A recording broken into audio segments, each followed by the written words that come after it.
Step out of the vehicle. Slowly. Hands where I can see them. They're already where you can see them, officer. Been on this wheel the whole time. You know why I stopped you? No, sir. Was doing 35 in a 35. You want to know what I don't like? Your attitude. Get out now. The crackle of a second cruiser rolling up hard, a door slamming. Officer Hoke, stand down. Step away from that door. That is a direct order from Commissioner Odom, and he is 1 minute out. They pulled him over at 10:47 at night on Route 12, 6 miles outside a town called Fallow Creek. Ezekiel Rooks, 54 years old. Route driver for a small regional freight outfit. 2 grandkids' photographs zip-tied to his sun visor and a Bible on the passenger seat open to a page his aunt had once dog-eared for him. He was tired. He was almost home. He had done nothing wrong. Officer Ryland Hoke put his flashers on and told his dashcam it was a busted taillight. And it wasn't a busted taillight. And Zeke Rooks knew from the first 30 seconds that this was the kind of stop a man's whole life could end inside of. 12 terrible minutes on a cold shoulder in the dark. And then a second set of headlights. And then a third. And then a voice on a radio that no small-town cop ever wants to hear. You are going to want to hear how the commissioner of an entire city ended up standing on that shoulder, and why he saluted the man in the driver's seat. To understand why the commissioner of the Coulter Springs Police Department, a man who commanded 400 officers and 100 square miles, dropped what he was doing on a Tuesday night and drove 70 miles at 90 on his own personal dashcam call to stand in the dark on Route 12 in the rain and salute a delivery driver. We have to go back. Back before the taillight.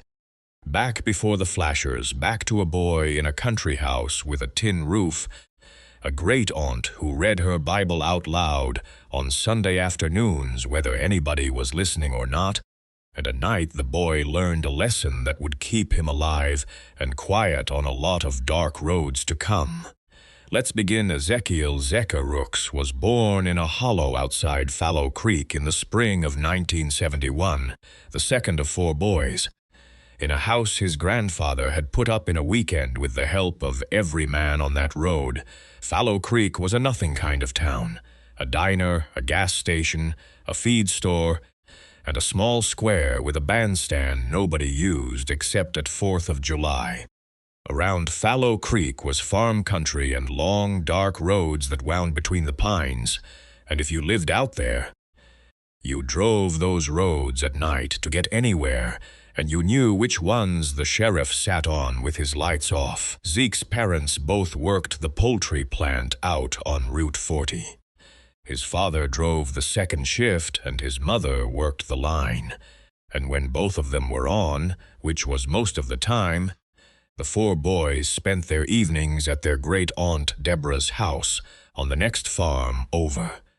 Aunt Deborah was the quiet, kind soul of Zeke's childhood. She was his grandmother's youngest sister.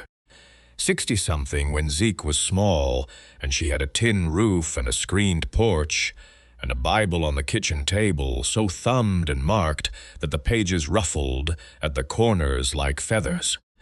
She was widowed early and never had children of her own, and she took the Rooks boys into her house every night without a word of complaint and fed them cornbread and beans and greens out of her garden, and made them mind and prayed over them at bedtime. One at a time, hands laid gently on their heads, Zeke remembered the smell of her house the way a person remembers a hymn. Wood smoke in winter, basil and tomato leaf in summer, coffee that had been on the stove too long, the particular clean smell of cotton sheets dried on a line under the sun. Every part of that house was worn soft, and every part of it felt safe. She did not have a lot of rules for those boys, but she had 2. The first was that they had to say grace before they ate, even at breakfast. Even if breakfast was 1 slice of buttered bread, the second was that they were never, Not once, not for anything to raise their voice at any grown-up, no matter what that grown-up did. Baby, she told Zeke, one night when he was 9 and had come home stinging from a store clerk who had followed him through the aisles as if he'd been about to fill his pockets with penny candy. Let me tell you something, and I want you to remember it because it will keep you alive one day, and I am not saying that lightly.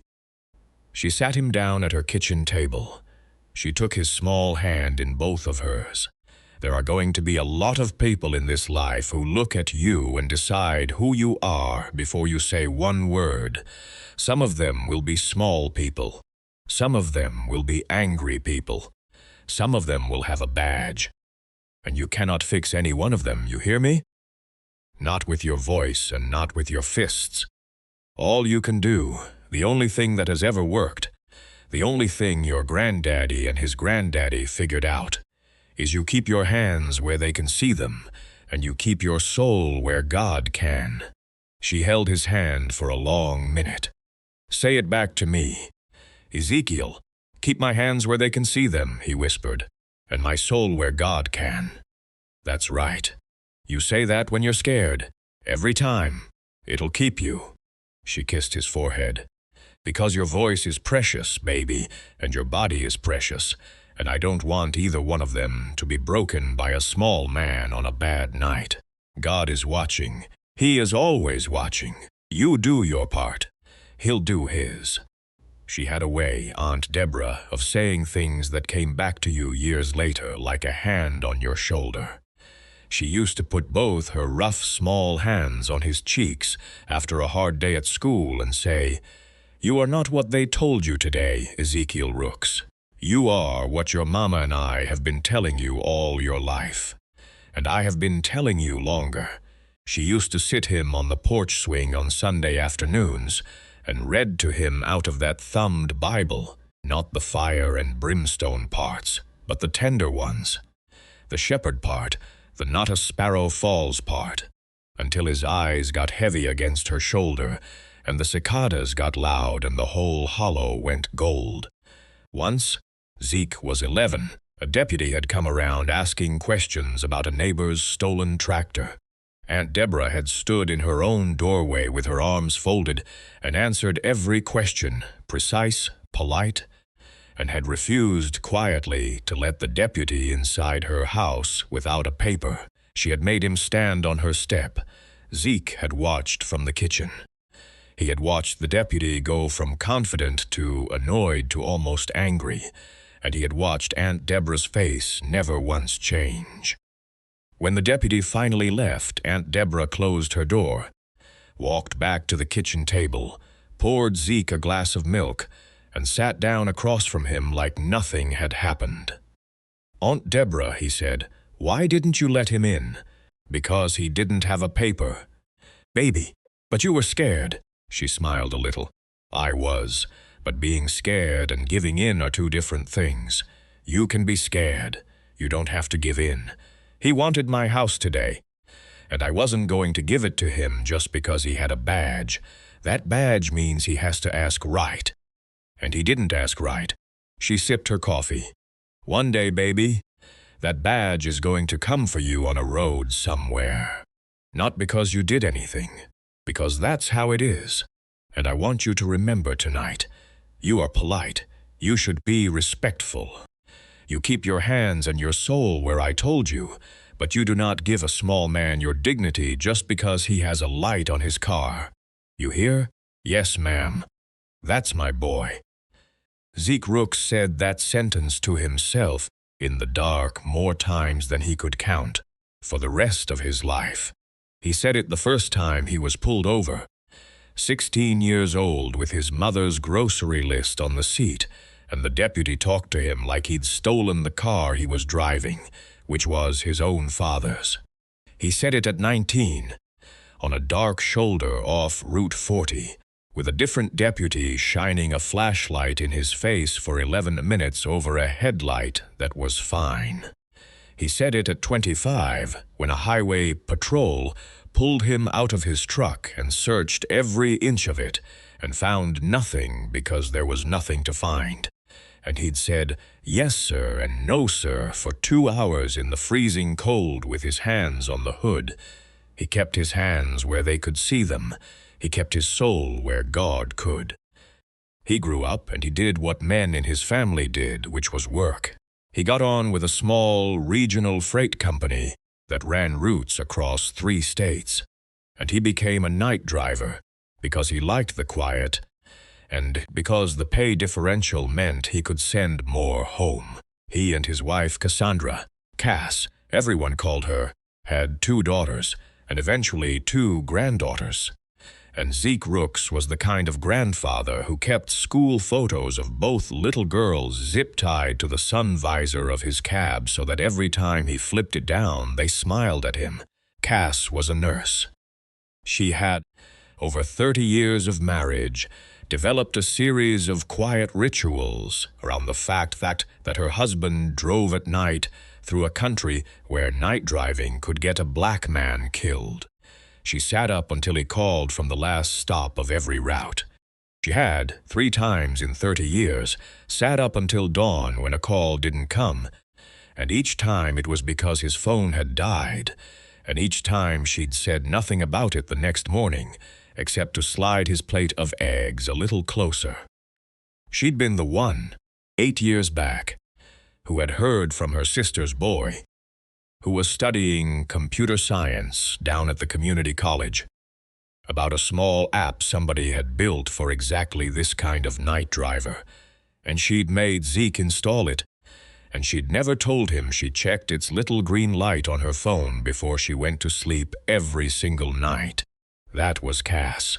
Iron and quiet and love. He also kept, on the passenger seat, Aunt Deborah's Bible.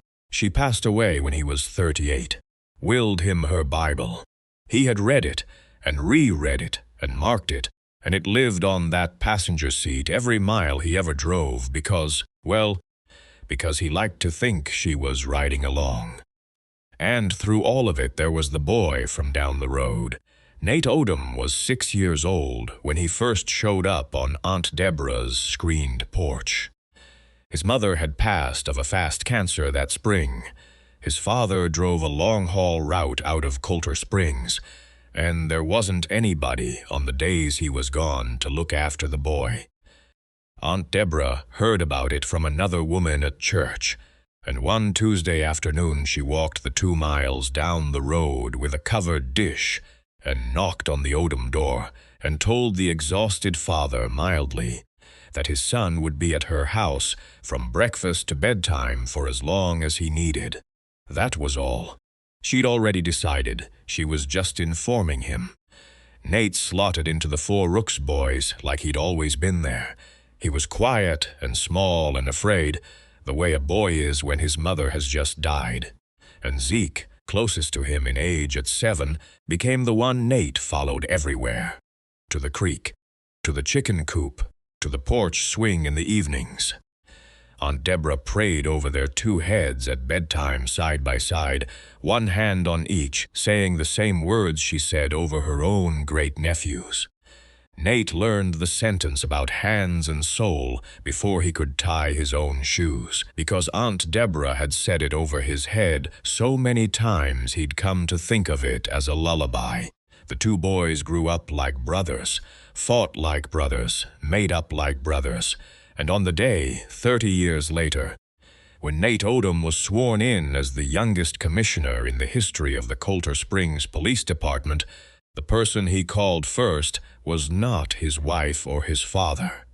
He called Zeke at 6 a.m. on his cell from his kitchen and said, "Brother, I need you at the ceremony in the 2nd row. I need to look up and see your face when they put this pin on me. I need to know it's real." Zeke drove up. Cass drove up.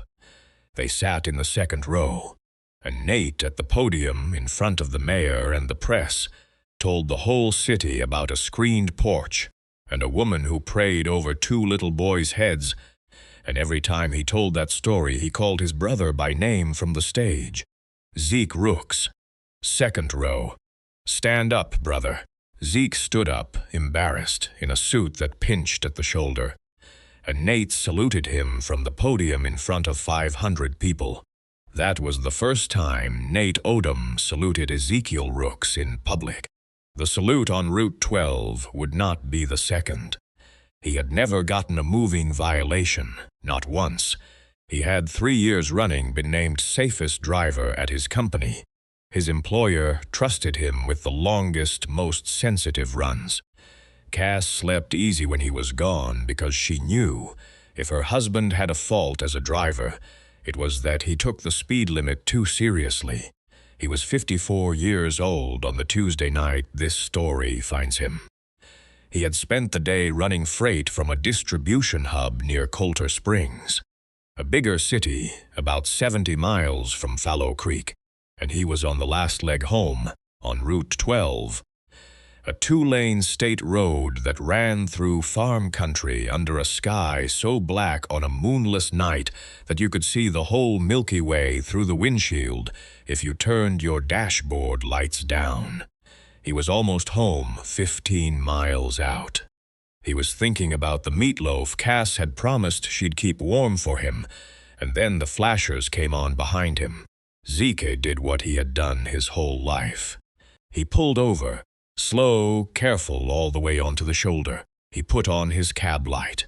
He turned off his engine. He put both hands on the wheel. He waited. He whispered to himself in the dark. The way Aunt Deborah had taught him, hands where he can see them, soul where God can. He was ready to say yes, sir, and no, sir, for as long as it took. He was ready to hand over his license and his registration and his tired smile. He was not ready for Officer Ryland Hoke stop and put yourself in that cab, late at night. Empty road, flashers behind you. You've done nothing wrong. But you know, in your bones, that nothing wrong isn't always the point. You know that the next 12 minutes are going to be about someone else's mood, not your driving. Do you swallow it and hold on, or do you push back and pray it goes right? Zeke swallowed. Aunt Deborah had taught him, and a dash cam somewhere he didn't know about was watching. Officer Ryland Hoke was 29 years old, and he had been on the Fallow Creek force for 3 years, and he had been having, as anyone at the diner would tell you, a bad month. He'd been passed over for a promotion he thought was his. His engagement had ended. He had lost his temper twice on other stops in the past 2 weeks. Small explosions, verbal only, but noticed. His sergeant had already had a quiet word with him about it. Ryland Hoke needed a win. He was hunting for one on Route 12 at 10:47 p.m., which is a place you should never hunt for a win. And he saw a semi-rig with an out-of-county plate rolling by at exactly the speed limit, and he pulled out. He turned on his flashers. He did not turn on his dash cam. That would be the first of several small errors of judgment Officer Hoke made that night. Except, and this is what he did not know, his dashcam had been fitted with an updated firmware 6 weeks earlier that quietly started the camera the second the flashers went on. Whether the officer hit the button or not, the union had complained. The chief had ignored the complaint, and so, when Officer Ryland Hoke stepped out of his cruiser onto the dark shoulder of Route 12 with his flashlight in his hand, everything he was about to do was already being recorded. He walked up to the driver's side of the semi. He shone the flashlight in Zeke's face. "License and registration, sir. In the visor, may I reach up? Slow." "Yes, sir." Zeke, both hands visible, moved slowly, retrieved the paperwork, held it out. Hoke took it, didn't look at it. Kept the flashlight on Zeke's face longer than he needed to. "Long night?" "Yes, sir." "You know why I stopped you?" "No, sir." Was doing 35 in a 35. Something in Zeke's calm, the no, sir, of a man who had been pulled over 30 times in his life and had learned the exact tone, offended Officer Hoke in a way he could not have named. He'd wanted a scared kid. He'd wanted somebody flustered, apologizing, giving him the little theater of superiority he'd been hunting for. And instead he had this man, steady, polite, 2 hands on the wheel, no fear he could see. "You know what?" Hoke said. And Zeke could hear the tone shift, the little curdle in it. "Sir, I don't mean any. Get out of the vehicle." Silence. "Sir?" I said, "Get out." Slowly. Hands where I can see them. "They're already where you can see them, officer. Been on this wheel the whole time. Get out." Zeke's hands did not shake, but every nerve in his body was singing. He whispered it again to himself, hands where he can see them, souls where God can. And he stepped down out of the cab, moving slow, keeping both hands visible. And he stood by the open door in the cold with his breath fogging in Hoke's flashlight beam. "Step to the back of the vehicle." ZK stepped to the back of the vehicle. Hoke walked around him in a slow circle. He shone the light in his face. He shone it on his hands. "You been drinking?" "No, sir." "You sure?" "You look tired." "I'm tired, sir. I've been driving 12 hours. You know what a lot of guys who are tired do? They drink. Hoke let that sit. "Any drugs in the vehicle?" "No, sir." "You sure?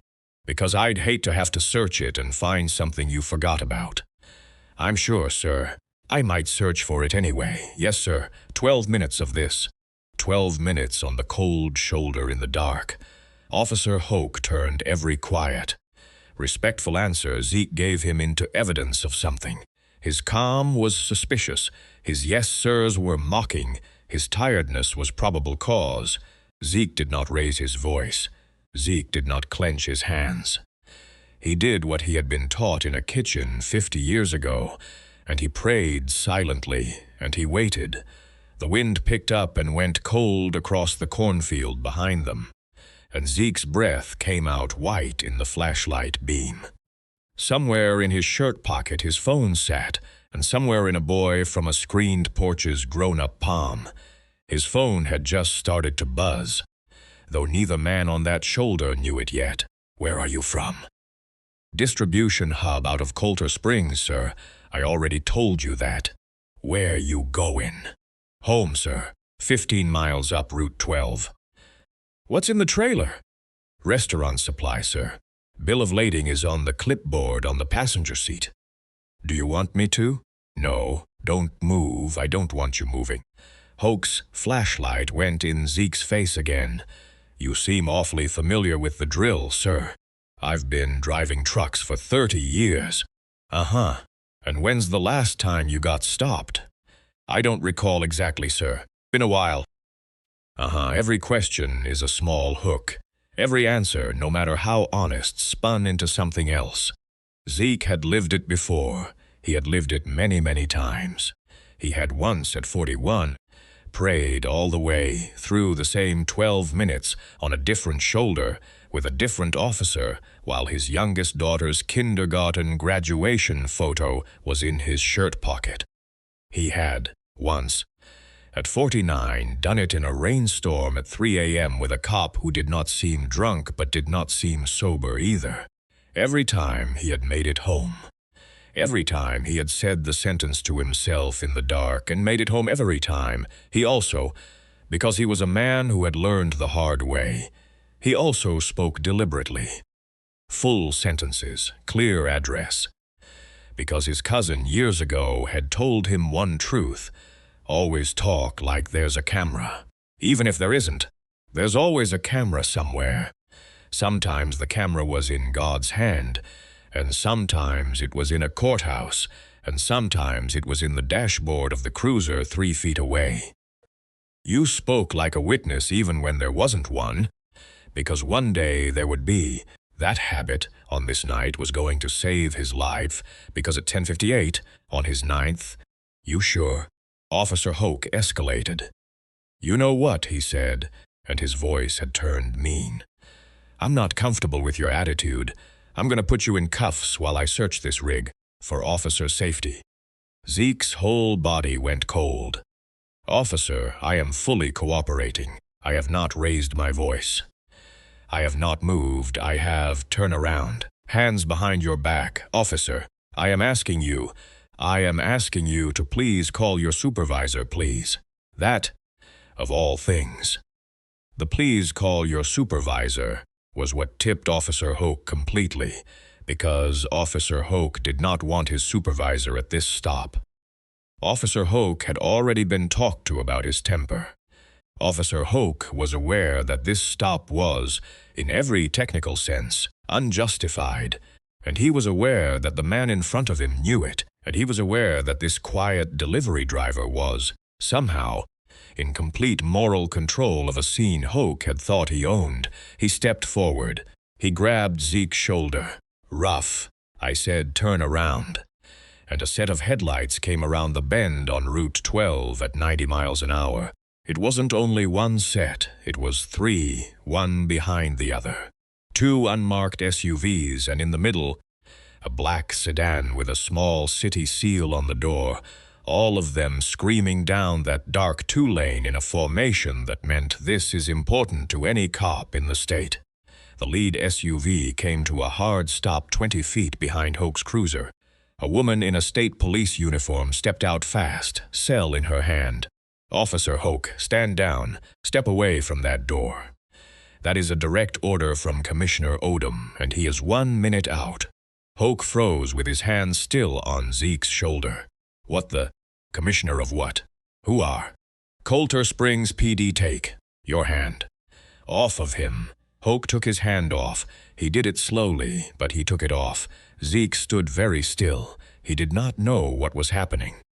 He knew only that a state trooper was pointing at him, and the words "commissioner" and "direct order" were in the air, and that something was rolling toward this shoulder that was bigger than one bad cop. Sergeant Marlene Prince was her name, a dispatcher turned supervisor in the Coulter Springs PD, who had been at her desk 2 hours earlier when a very specific line rang, the one that only rang for one reason. The commissioner had a delivery driver friend named Ezekiel Rooks.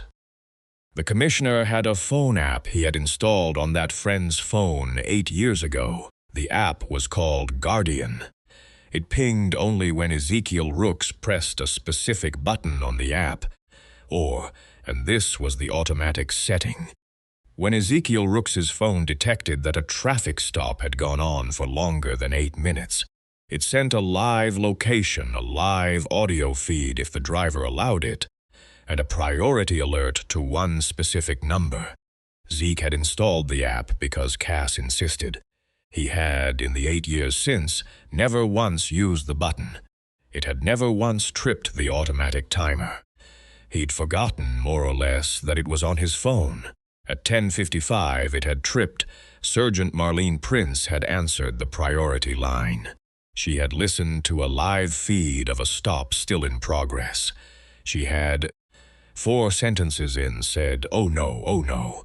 She had 6 sentences in called the commissioner directly on his personal cell. She had 90 seconds later been in a car with lights on doing 95 on Route 12 behind 2 other cars carrying, respectively, an off-duty state trooper who was the commissioner's brother-in-law, and the commissioner of the Coulter Springs Police Department himself, because the commissioner of the Coulter Springs Police Department, Nathaniel Odom, had known Ezekiel Rooks for 31 years. They had grown up on the same country road.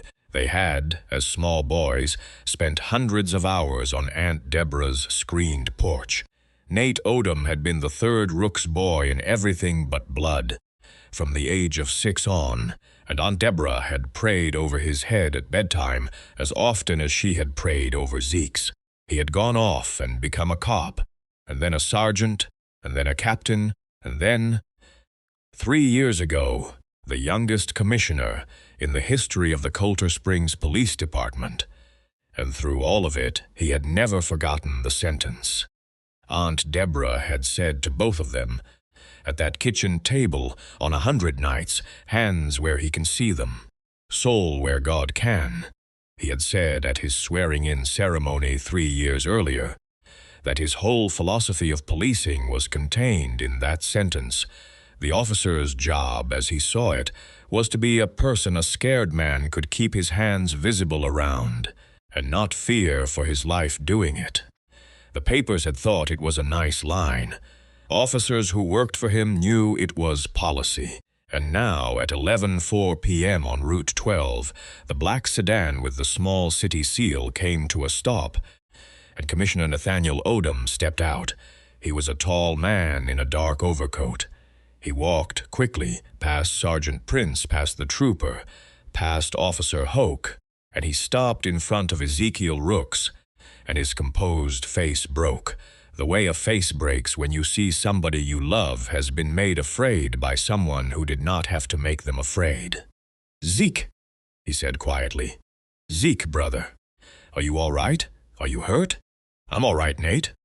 Zeke's voice cracked once. He'd held so much down for so long that the sound of a familiar name from a familiar mouth almost undid him.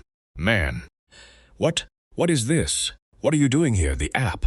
The one Cass made you put on your phone." "It called me."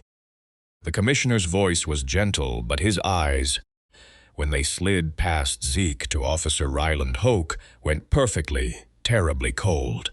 "It's been recording for the last 13 minutes. Nate turned back to Zeke. He reached up and put one gloved hand on his brother's shoulder, the same shoulder Hoke's hand had been on 90 seconds earlier, and he pressed gently.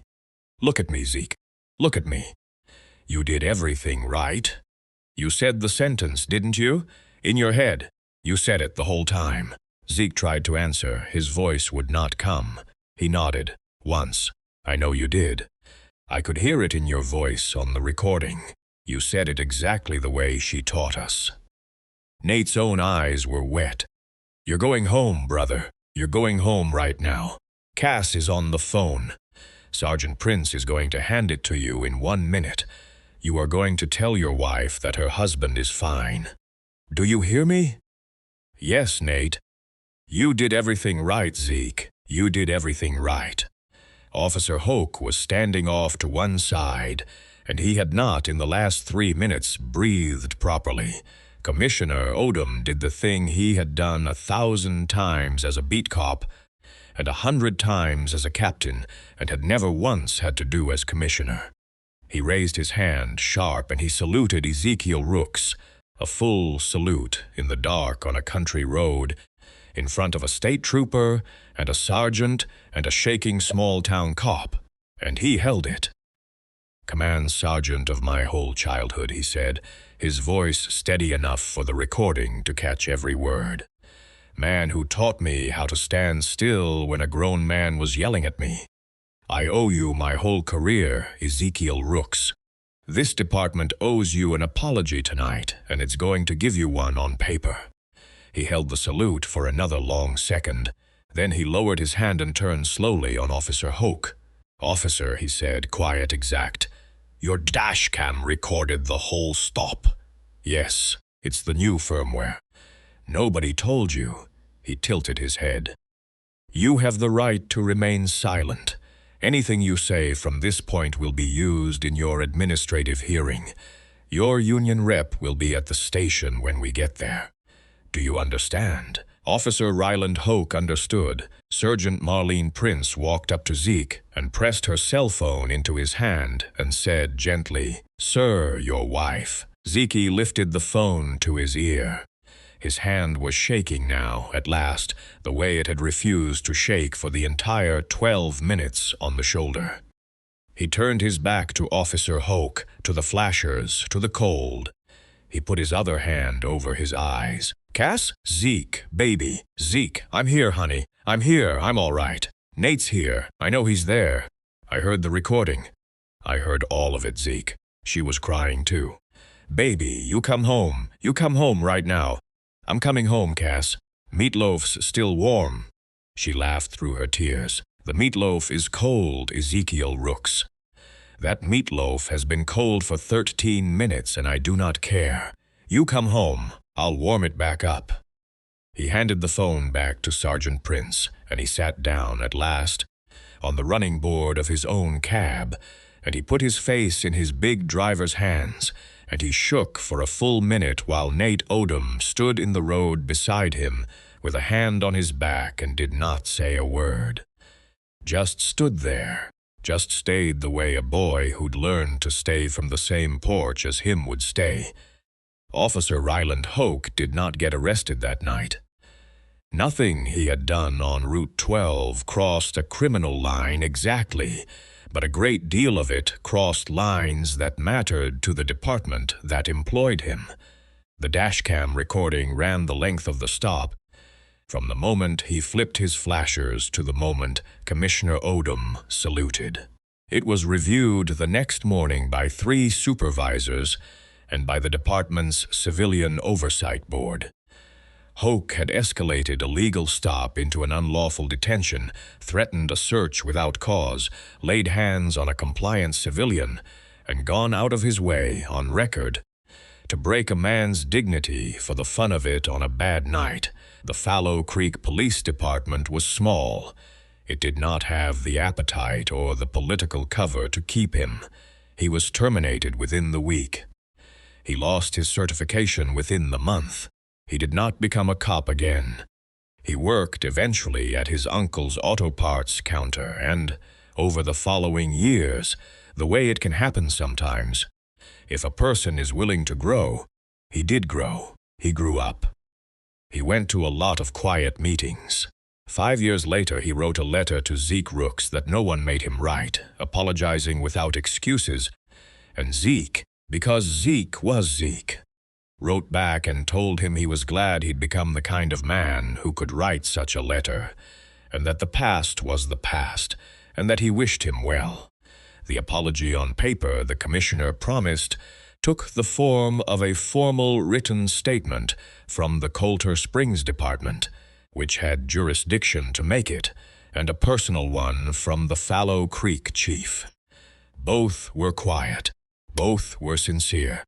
Zeke framed them and hung them next to his kitchen table, where Cass could see them, because Cass had been the one who insisted on the app in the first place. And Zeke figured she deserved to look at those framed papers every day for the rest of their lives. Nate Odom did more than that. He and Zeke went out to a diner the next Sunday, a small place off the county line where they had gone as boys, and over eggs, Nate said quietly, "Brother, I want your voice on this, not just as a friend, as a consultant. There is a training program I have been trying to build for 2 years, and I have not been able to get it right, and I think it's because I've been trying to build it with cops. I want you to help me build it with civilians." He set his coffee down. "I want every recruit in my department, before they hit the street, to sit in a room and hear from real people what it is like to be a scared, law-abiding person on a dark shoulder in the middle of the night.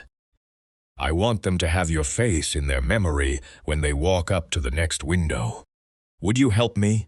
Zeke was quiet for a long time. He looked out the diner window. Route 12 ran past outside, and somewhere down that road was the shoulder where a bad night could have gone another way. And somewhere farther down that road, and older by 100 lifetimes, was a screened porch that had gone to weather and time, and a woman who had sat him at her kitchen table and told him he was allowed to keep his dignity even in the dark. "Nate," he finally said, "I'll do it. But I'll do it in her name, Aunt Deborah. Aunt Deborah. She's the one who taught both of us the sentence. Not me. Her. So they called it that. The Deborah program.